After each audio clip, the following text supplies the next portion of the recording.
అదే RTV app వార్తల్ని క్షణాల్లో చదివే అవకాశం ఉంటుంది. ఒక న్యూస్ పేపర్, ఒక టెలివిజన్ ఛానల్ మీ చేతుల్లో ఎప్పుడు ఉంటాయి. అందరికీ నమస్కారం. ఈ రోజు నేను కరీంనగర్ కి రావడం అండ్ పెద్దపల్లికి వచ్చి 6 స్కూల్స్ ఈ ప్రదేశంలో, ఈ ప్రాంతంలో ఓపెన్ చేయడం స్మార్ట్ క్లాస్ రూమ్స్ గా నాకు చాలా సంతోషంగా ఉందండి. ఇప్పటికీ 51 స్కూల్స్ తీసుకున్నాం మేము కరీంనగర్ డిస్ట్రిక్ట్ లో. లాస్ట్ ఇయర్ స్టార్ట్ చేసాం ఈ ప్రోగ్రామ్. టీచ్ ఫర్ చేంజ్ ఏంటి అంటే ఓటీ సిటీస్, టౌన్స్ లో కాకుండా మేము అంగన్వాడీ, ట్రైబల్ ఏరియాస్ కి వెళ్తేనే అసలు ఇండియాకి చేంజ్ అనేది వస్తుంది అనే నమ్మకం మాది. సో మా కాన్సెప్ట్ ఏంటి అంటే ఊరిని బాగు అక్కర్లేదు, ఊర్లో ఉన్న ఒక్కరిని బాగు చేస్తే చాలు, వాళ్ళే వెనకొచ్చి ఊరిని బాగు చేస్తారు అని. హాస్పిటల్ కట్టించవచ్చు, గుడులు కట్టించవచ్చు, అనాథాశ్రమం కట్టించవచ్చు. కానీ ఇవేం చేసినా ఒక కోరిక అనేది మళ్ళీ మళ్ళీ పుడుతుందన్నమాట.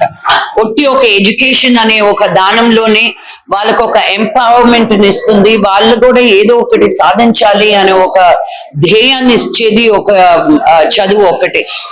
సో ఆ ఎడ్యుకేషన్ ద్వారా గవర్నమెంట్ ఏం చేస్తుంది, ఏం చెయ్యట్లేదు అని పక్కన పెడితే మనం గవర్నమెంట్ కి ఎలా హెల్ప్ చేస్తున్నాం అనే ఉద్దేశంతో టీచ్ ఫర్ చేంజ్ 11 సంవత్సరాల క్రితం స్టార్ట్ అయిందండి.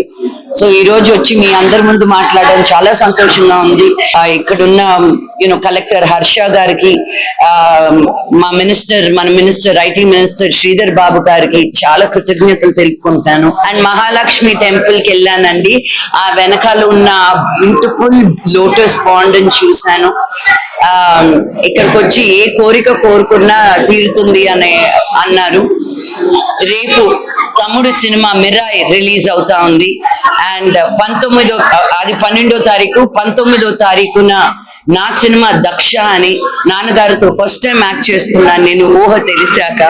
సో ఈ 2 సినిమాల్ని మీరందరూ ఆదరించాలని మనస్ఫూర్తిగా కోరుకుంటూ జై హింద్. తెలుగులో న్యూస్ కి ఫాస్టెస్ట్ యాప్ ఇప్పుడు టోటల్లీ న్యూ అవతార్లో. జస్ట్ 5 seconds లో కంప్లీట్ న్యూస్. సోషల్ మీడియాలో ట్రెండ్స్ కి one stop solution. Live TV app voice search option తో ఇప్పుడే డౌన్లోడ్ చేయండి లేదా అప్డేట్ అయిపోండి. యాప్ లింక్ డిస్క్రిప్షన్ లో ఉంది.